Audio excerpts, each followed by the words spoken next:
My brother-in-law who married my sister told my wife that he was in love with her. This led to a chain of horrific discoveries in our family. Yesterday, out of the blue, my brother-in-law asked my wife if she could meet him for lunch. He said there was something he needed to talk to her about. When my wife told me about his invitation, she seemed puzzled but not overly concerned. "Do you think it's about my sister?" she asked, furrowing her brow. "Maybe they're having problems, and he wants to get a woman's perspective on things." I found the whole situation odd. My brother-in-law had never reached out to my wife in this way before, but he often texted her and other family members for mundane reasons, so I didn't think much of it. After all, we were a close-knit family, and it wasn't unusual for us to support each other through tough times. "Go find out," I told her, shrugging off my initial unease. My wife agreed, deciding to meet him at a cafe near her office the next day. The next morning, as she was getting ready for work, she mentioned lunch again. "I'm still not sure what this is about," she said, a hint of worry in her voice. I reassured her, saying it was probably nothing serious. "Just listen to what he has to say, and if it's something we need to help with, we'll figure it out together," I said. It's a busy cafe, filled with the usual lunchtime crowd, and my wife feels a bit more at ease being in such a public setting. She arrives a bit early, finding a table near the window where she can keep an eye on the entrance. He arrives a few minutes later, looking more nervous than she's ever seen him. They exchange the usual pleasantries, talking about work and the kids for a few minutes. But then, as soon as their food arrives, he takes a deep breath and dives into what he really came to say. He starts by complimenting her, telling her how beautiful she looks. At first, she thinks he's just being polite, but then he keeps going. He tells her how she's always been the light in his life, how she makes him feel things he's never felt before. "It was love at first sight," he says, his voice trembling slightly. "I've loved you since the moment I first laid eyes on you. If you were mine, I would treat you like the queen you are. I'd give you everything you deserve." My wife is stunned. She stares at him, unable to believe what she's hearing. This man, my brother-in-law, married to my sister and father of their 2 kids, is pouring his heart out to her. He lays it on thick, making grand promises about how different life would be if they were together. He goes on, saying how he's been holding these feelings in for years, how he's watched her and admired her from afar, feeling more and more that they're meant to be together. She tries to interrupt, to tell him he's making a huge mistake, but he keeps talking over her, almost as if he's rehearsed this speech 1,000 times in his head. Mind you, this man has always had a friendly relationship with my wife. Our families see each other often since we're a close-knit bunch. He's always been the fun uncle to our kids, the guy who's there at every family barbecue, every holiday dinner. He does text my wife frequently, but it's always been about mundane things, the kids' schedules, family events, things like that. Nothing overly sexual, nothing that would set off any alarms. In fact, he texts and calls my mom too. They have a friendly rapport, and none of us ever thought anything of it. To us, he's always been just a good guy, someone we trust implicitly.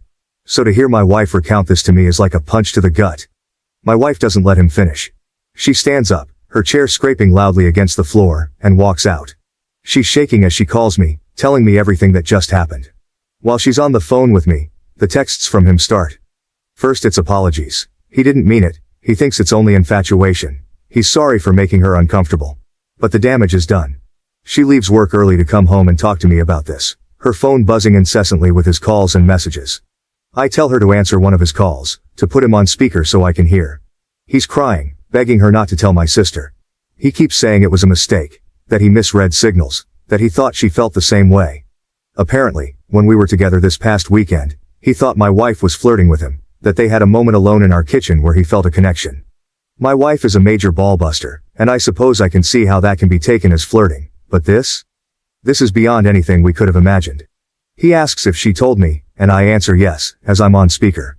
Then he starts begging me too, pleading for us to keep this a secret. This went on for a while, him begging and us listening. My main question was whether he had cheated on my sister before. He swore he hadn't, swearing on his kids' lives that it was just my wife. He said I should understand that it was her, only her. At that point, I was done listening. I told him I wasn't going to do anything tonight and that I'd call him tomorrow. Now we're left with this mess, not knowing what to do next. My wife says we should drive over there right now and tell my sister, but the idea of wrecking my sister's family is killing me. Thinking about what this will do to my nieces makes me want to vomit. I know the right thing to do is to tell my sister, but I'm also thinking about my wife.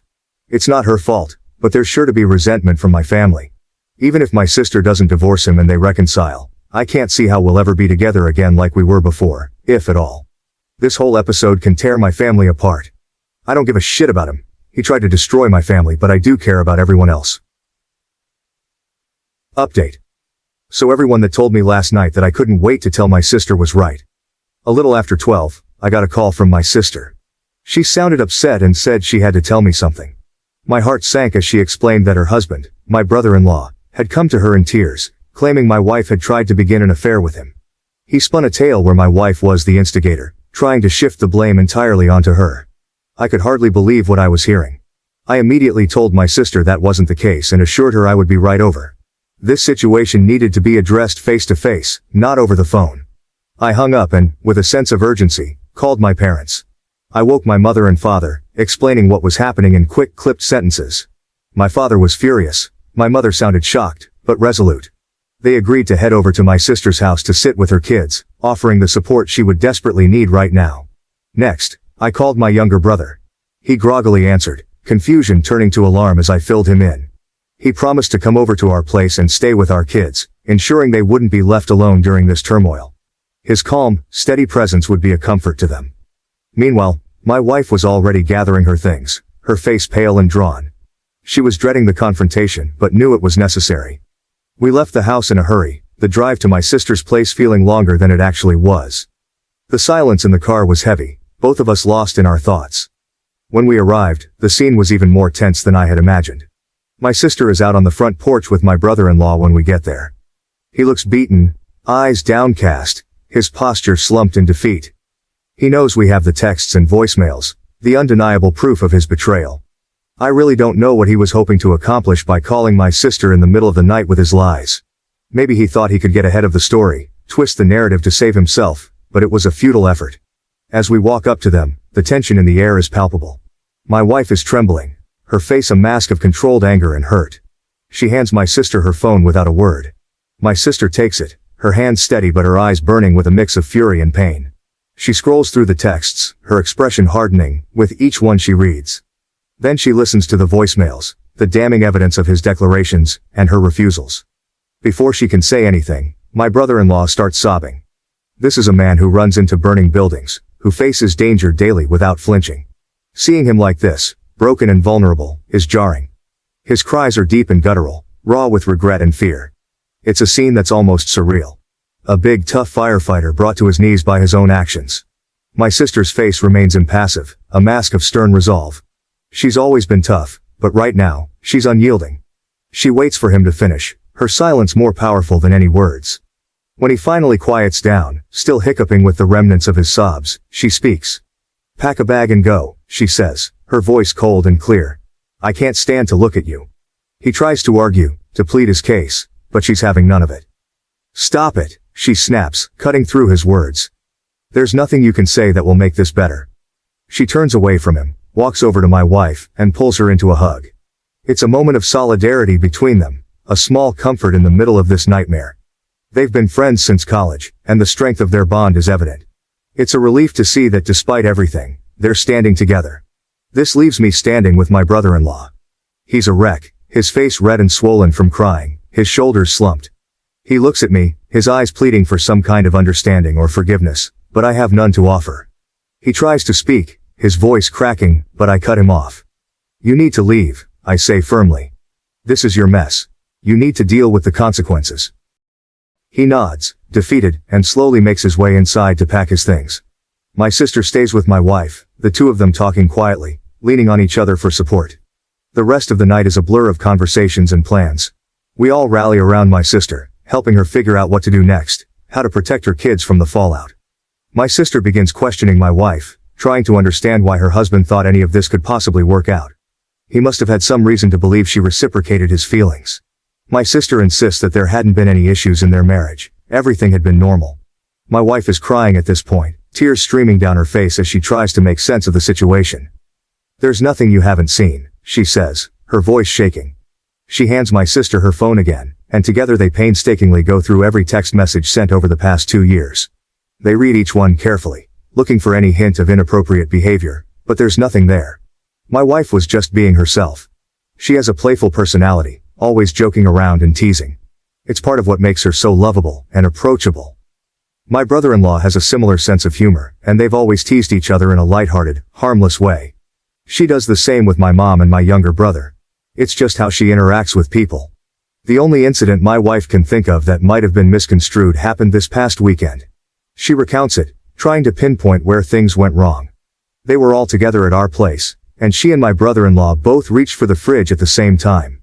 They playfully jostled for who would get there first, laughing as they did so. He let her win, but then he reached around her waist to grab a beer, moving his hand slowly. She admits that in that moment, the way he did it felt a little inappropriate. It was a fleeting feeling, and she brushed it off, not wanting to make a big deal out of it. She wonders now if her silence gave him some misguided hope. My sister listens, her expression softening. She doesn't blame my wife for any of this. She knows her well enough to understand that her playful nature isn't an invitation for anything more. It's not your fault, she reassures her, and my wife nods, though the guilt still lingers. As they finish reading through the messages, it's clear there was never any mutual attraction, no hidden signals or secret flirtations. My wife was just being herself, and my brother-in-law took that, and twisted it into something it wasn't. The realization that this misunderstanding has caused so much pain is almost too much to bear, but at least, for now, my sister's belief in my wife remains intact. So then, my sister starts going through his MacBook to see what else she doesn't know about. She's angry and frantic at this point, her hands shaking as she types. She guesses the password, and on the third try, she's in. With a deep breath, she starts searching through his files, looking for anything that might shed more light on this nightmare. It doesn't take long before she finds something disturbing. There, buried in a folder labeled innocuously, are a lot of pictures of my wife.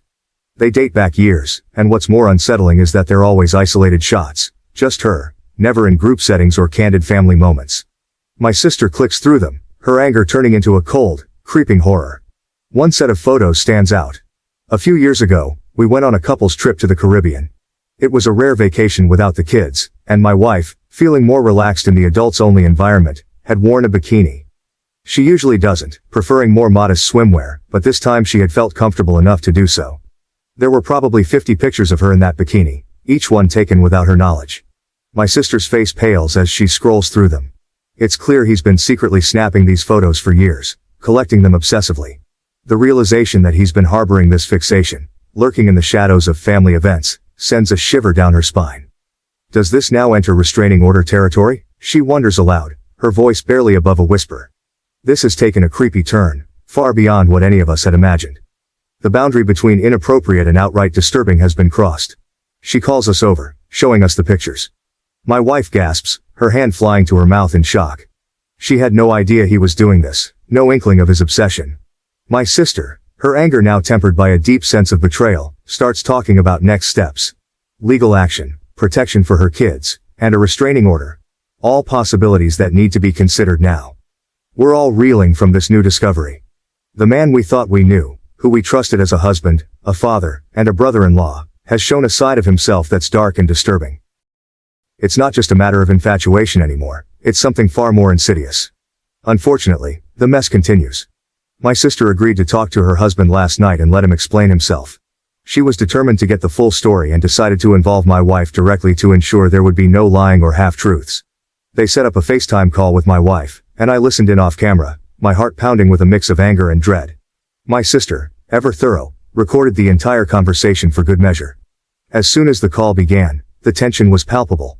My brother-in-law looked exhausted, his eyes red-rimmed and swollen from crying. He started hesitantly, his voice shaky, but as he spoke, the truth began to pour out, and the story unfolded in a way none of us had fully anticipated. He admitted he's been obsessed with my wife for years. It started the day I met her, he confessed, his voice barely above a whisper. He went on to explain that it was during one of those early gatherings where my sister, eager to introduce her new boyfriend to her friends, had brought him along. My wife and I were dating at the time, but he had met her before he met me. At first, he thought his feelings were purely physical, an innocent crush that he could brush aside. But as time went on and he spent more time around her, he realized it was more than that. He became fixated on her personality, her laughter, the way she interacted with everyone around her. He described moments where he found himself watching her, captivated by her presence, even as she was just being herself, playful and kind. He detailed how he had tried to suppress these feelings, convincing himself that they were harmless. But over time, his obsession grew. He started finding ways to be near her more often, volunteering to help with family events, making excuses to text her about trivial things. It was a slow, insidious process that eventually led to the point where he felt compelled to confess his feelings, deluding himself into believing she might feel the same way. My sister listened, her face a mask of controlled rage and heartbreak. She didn't interrupt him, letting him dig his own grave with each word. My wife, on the other hand, was visibly shaken. Hearing how long this had been going on, how deeply his obsession ran, was almost too much for her to bear. When he finished, there was a heavy silence. My sister finally spoke, her voice icy and measured. "What made you think that my wife would leave me for you?" she asked, her eyes boring into his. He stammered, struggling to find the right words. He mentioned the supposed mutual attraction, the moments he had misinterpreted as signs of her reciprocation. My wife and sister exploded at that point, their pent-up anger and frustration spilling over. There was a lot of cussing, a lot of screaming, the raw emotion of betrayal and hurt coming to the forefront. My wife hung up the call, her hands trembling, her face pale. She was concerned for me, for us, assuring me repeatedly that the attraction was one-sided. I believed her. I always had. Even if she did find him physically attractive at some point, I knew she would never act on it. She's serious about trust and fidelity. Something she made clear early on in our relationship. This whole ordeal was a twisted fantasy of my brother-in-law's, a dangerous delusion that had nearly torn our family apart. The tension that had been building up during the call finally erupted into a storm of cussing and screaming. My wife's voice was a mix of fury and hurt, while my sister's was steely and unforgiving. The barrage of emotions was overwhelming, the air thick with betrayal and disbelief. The phone call abruptly ended when my wife, shaking and distraught, hung up because she was concerned for me. She turned to me, her eyes wide with fear and confusion. "It was one-sided," she assured me, her voice trembling. "I never thought it wasn't," I replied, trying to soothe her. Even if she did find him physically attractive at some point, I knew she would never act on it. She's just not that type of person. Early on in our relationship, there was a moment that encapsulated her stance on trust and fidelity perfectly.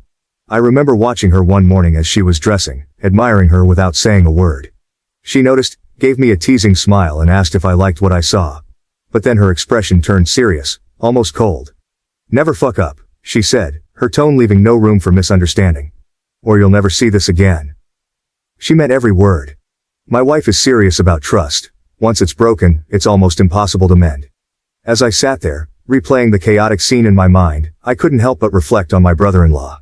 I knew he was a little cocky, always walking with a certain swagger, but my God, I never knew he thought so highly of himself to believe he could pull off something like this. His delusions of grandeur were staggering, completely detached from reality.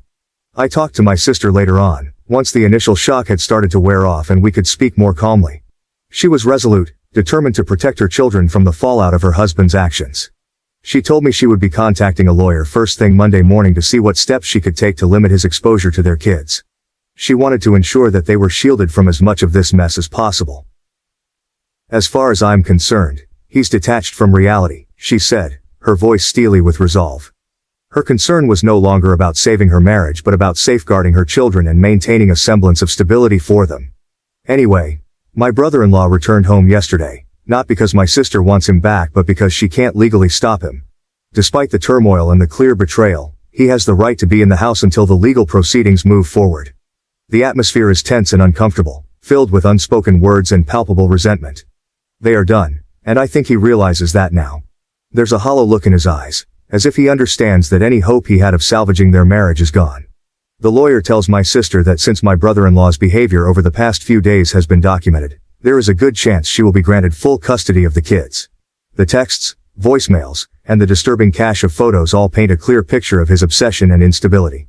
He doesn't seem to even want to fight her on that. It's as if he knows he's lost everything and is too weary to put up a battle. My sister will be fine. She's stronger than she looks, and any love she had for him is gone.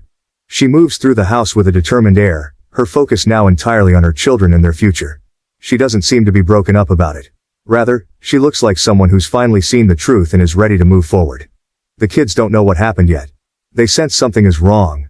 Kids always do. But they don't know the details. My brother-in-law was never around much anyway when the kids were home. He often slept at the fire station, pulling double shifts and overtime. His absence was a constant in their lives, a silent but ever-present gap that they had grown used to. But it is certain to be hard on them once they know what's going to happen. The stability of their home, the presence of both parents, even if it was fractured, will change. My sister is prepared for this. She's already spoken to a child psychologist to help them navigate the inevitable questions and emotions that will arise. She's ready to be both mother and father, to provide them with the love and support they'll need. As for my brother-in-law, he stays in the guest room, a silent figure in a house that no longer feels like his home. He seems resigned to his fate, going through the motions but devoid of any real fight. It's a sad, pitiful sight, but my sympathy is limited. Some of my friends have said that there must be more women, that someone as obsessive as my brother-in-law couldn't have fixated on just one person. But as far as we can tell, there hasn't been anyone else. It's really just the obsession with my wife. His fixation on her has been singular and intense, leaving no room for anyone else. After everything came to light, my wife blocked his phone number, trying to create some distance and protect herself from his unwanted advances. But on the same night he returned home, he sent my wife an email from an account he had just made. It started with a seemingly sincere apology, but it quickly took a turn into something much darker. He began by saying he never got to finish at the restaurant that day, implying there was more he needed to confess. Then he launched into paragraphs and paragraphs about all the things he loves about my wife. He detailed the desperation he felt, the overwhelming emotions that had driven him to act so irrationally. He recounted every little detail he admired about her, her smile, her laugh, the way she interacted with others. It was unsettling, to say the least, to see his obsession laid out so starkly. He mentioned their supposed mutual attraction again, insisting that there was a palpable sexual tension between them that he had always felt. He was delusional, mistaking her friendly, playful nature for something more. He painted a picture of a connection that existed only in his mind, a fantasy that he had convinced himself was real. The email ended with a rather large section about me. Let's just say I didn't know he had such a low opinion of me. He was quite certain that I was not satisfying my wife properly. He criticized everything from my appearance to my demeanor, implying that I was somehow unworthy of her. His words were meant to undermine me, to sow seeds of doubt and insecurity. Reading the email was a gut punch. It was clear that his obsession with my wife had twisted his perceptions and fueled his disdain for me. He saw me as an obstacle, someone unworthy of the woman he had placed on a pedestal. But instead of feeling threatened, it only solidified my resolve to protect my wife, and my family, from his delusions. We forwarded the email to my sister and her lawyer. It was more evidence of his unstable state of mind, another piece of the puzzle that showed just how far gone he was. This email, with its mix of apology, obsession and vitriol, might be enough to get him removed from the house permanently. For now, my wife and I are taking it one day at a time. The support from our friends and family has been invaluable, helping us navigate this surreal and painful situation. Finally, my wife isn't doing great, but she is improving each day. She does feel guilty for being too comfortable around my brother-in-law. Normally, she is very careful about setting boundaries with other men. In case it wasn't clear, my wife is quite stunning and receives a lot of male attention. However, she felt safe around my brother-in-law because he was family, and she never thought he would cross any lines. Fortunately, she and my sister are on good terms, and there doesn't seem to be any resentment, which is a relief. We will all be okay, but it will take time. Thank you to everyone who commented and offered their support. My primary concern throughout this was my sister and her children. The impact of my brother-in-law's actions on their lives is immense. Ensuring their protection and emotional well-being became our priority. Children, especially, need shielding from such toxic situations to maintain their sense of security and normalcy. When faced with such a situation, it's essential to act quickly and decisively. We didn't hesitate to gather evidence, confront the issue, and involve legal help to ensure the safety and well-being of everyone involved. Procrastination or denial could have led to further harm. What do you think about this story? Please share your comments down below. Thank you for listening to Vibe Tales.